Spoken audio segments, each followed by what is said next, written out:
Hello दोस्तों, स्वागत है आप लोगों का एक बार फिर से मेरे चैनल पे। जो लोग पहली बार है मेरे चैनल को प्लीज़ आप लोग सब्सक्राइब कर दीजिएगा। इस वीडियो में मैं बात करने वाला हूँ HMA एग्रो इंडस्ट्रीज लिमिटेड के बारे में। आपके सामने नाम दिख रहा होगा यहाँ पर। सबसे पहले मैं यहाँ पर आपको रिटर्न्स दिखाने की कोशिश करूँगा। पिछले एक सालों में इसने -33% का नेगेटिव रिटर्न दिया है। पिछले 6 महीने से कंपेयर कर लगभग 25.5% के नेगेटिव रिटर्न है। पिछले 3 महीने से बात करें लगभग 15.5% के नेगेटिव रिटर्न है। आप यहाँ पर जो समय देख रहे हैं 1 साल का, क्योंकि इसकी लिस्टिंग को अभी 1 साल ही हुई है। अगर हम लोग इसकी लिस्टिंग की बात करें तो 4 जुलाई 2023 को इसकी लिस्टिंग देखने को मिली थी। उसके बाद इस स्टॉक्स के अंदर हमें स्प्लिट देखने को मिली, जो कि 29 दिसंबर 2023 को देखने को मिली थी। यहाँ पर 10:1 के रेशियो में स्प्लिट दिखाया है इसने। अभी हम लोग बात करें तो इसके प्राइस जो है लगभग 40-42 रुपये के आसपास ट्रेड करते हुए दिख रही है। हम लोग सारी चीज़ों को चर्चा करेंगे, चार्ट पर चल के लेवल को भी एनालाइज करने की कोशिश करेंगे। पिछले एक हफ्ते से अगर हम लोग बात करें तो लगभग 6.5% की गिरावट देखने को मिल रही है, और आज के दिन बात करें लगभग 4% की गिरावट इसके अंदर देखने को मिली। अगर हम लोग बात करें कुछ इंपॉर्टेंट लेवल्स की, तो हम लोग चार्ट पे चलते हैं, वहां पे से एनालाइज करने की कोशिश करेंगे HMA एग्रो इंडस्ट्रीज लिमिटेड को।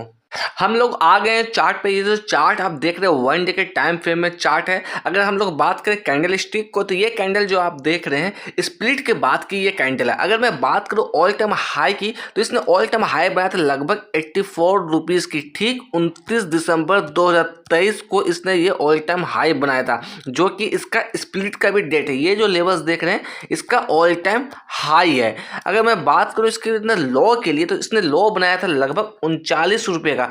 कुछ ज़्यादा दिन नहीं हो रहा इसके लो बनाने से। इसने लो बनाया था लगभग आपका 30 अक्टूबर 2024 को।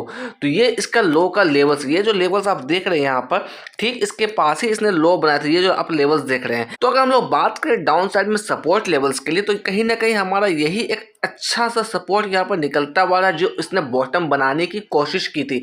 इस बॉटम के पास इसने सपोर्ट दिखाया, उसके बाद वापस से पुल बैक मारा, वापस से गिरावट दिखाई। ठीक उसी बॉटम के आसपास से इस पर वापस रिकवरी हमें देखने को मिली। अभी ये फर्दर कितना गिरेगा कहना मुश्किल है, ये कब ऊपर उठेगा ये भी कहना मुश्किल है, क्योंकि मैं किसी भी तरह का बाय और सेल का यहाँ पर रिकमेंडेशन आपको नहीं दे रहा हूँ। मैं पहले ही आपको डिस्क्लेमर दे दूँ। यहाँ पर मैं बात करूँ 50 डे मूविंग एवरेज की, तो ये स्टॉक जो है अपने 50 डे मूविंग एवरेज के नीचे ट्रेड करता हुआ आ रहा है। जो इसकी 50 डे मूविंग एवरेज की वैल्यू निकलती हुई आ रही है वो 44 के आसपास का है, तो ठीक उसके नीचे ट्रेड करता हुआ दिख रहा है। अगर मैं बात करूँ 200 डे मूविंग एवरेज की, तो ये वैल्यू निकलती हुई आ रही है 52 रुपीज़। तो इस दोनों के वैल्यू के नीचे ये ट्रेड करता हुआ दिख रहा है ये स्टॉक्स अभी। अगर इसके अंदर कुछ और इंपॉर्टेंट लेवल्स के हम लोग बात करें, तो ये जो आप लेवल्स देख रहे हैं ये लेवल्स है हमारा 20 मार्च 2024 के आसपास का। यहाँ पर इसने लो बनाया था लगभग 48 रुपये का। ठीक इसी सपोर्ट के बाद वापस तेजी देखने को मिली। इसके अंदर अपर सर्किट भी हमें देखने को मिली, तो उसके बाद लगातार कंटिन्यू गिरावट देखने को मिली। अगर हम लोग अभी रिसेंट पे बात करें तो 30 सितंबर, ये जो आप कैंडल यहाँ पर देख रही है, मैं थोड़ा जूम कर दूं आपको, थोड़ा लेवल्स को आप क्लियर आइडेंटिफाई कर पाएंगे। तो ये जो आप कैंडल देख रहे हैं ये 30 सितंबर की कैंडल है।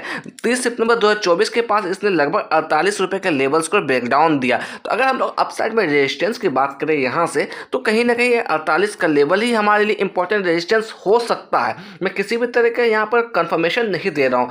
अगर कुछ और इंपॉर्टेंट चीज़ों को लेकर मैं चर्चा करूँ HMA एग्रो इंडस्ट्रीज लिमिटेड के अंदर, इसके अंदर हम लोग ट्रेडेड वॉल्यूम की बात करें तो लगभग 9.38 लाख ट्रेडेड वॉल्यूम देखा जा रहा है। अगर इसकी वैल्यू हम लोग करोड़ में बात करें तो 3.95 करोड़ की कामकाज इसके अंदर आज देखने को मिली है। अगर मैं बात करूँ टोटल परसेंटेज ऑफ डिलीवरी की, 72.44% की डिलीवरी आज के दिन देखने को मिली है। वहीं अगर हम लोग बात करें इसके अंदर परफॉर्मेंस के लिए, तो अकॉर्डिंग टू टिकट परफॉर्मेंस यहाँ पर लो नजर आता हुआ दिख रहा है। वैल्यूएशन की बात करें तो वैल्यूएशन यहाँ पर हाई नजर आता हुआ दिख रहा है। अगर हम लोग ग्रोथ की बात करें तो एवरेज नजर आता हुआ दिख रहा है। अगर एंट्री पॉइंट की बात करें वो भी एवरेज नजर आता हुआ दिख रहा है। अगर मैं बात करूं फोरकास्ट एंड रेटिंग्स की, तो आप देखिए किसी भी एनालिस्ट ने अभी तक इसे कवर नहीं किया है। अगर हम लोग शेयर होल्डिंग पैटर्न्स की बात करें तो देखिए 83.61% की हिस्सेदारी टोटल प्रोमोटर के पास है। म्यूचुअल फंड की बात करें तो एक भी सिंगल शेयर म्यूचुअल फंड के पास यहाँ पर नहीं है। बड़े प्लेयर्स की बात करें उनके पास भी एक भी शेयर यहाँ पर नहीं है। अगर एफआईएस की बात करें लगभग 5.5% की हिस्सेदारी एफआईएस के पास है। अगर रिटेलर्स की बात करें लगभग 10.5% की हिस्सेदारी यहाँ पर रिटेलर्स के पास है। अगर हम लोग इसके अंदर डिविडेंड की बात करें तो देखिएगा साल 2024 में इसने 30 पैसे का डिविडेंड दिया था, और ठीक अपना स्प्लिट होने से पहले इसने 3 रुपये का डिविडेंड दिया था। तो अब तक इसने सिर्फ और सिर्फ 2 बार आपको डिविडेंड दिया है। तो आप इस स्टॉक्स के अंदर थोड़ा अवेयर होकर काम करिएगा। आपको किसी भी तरह की जल्दबाजी नहीं करना, सोच समझ के आप डिसीजन लीजिएगा।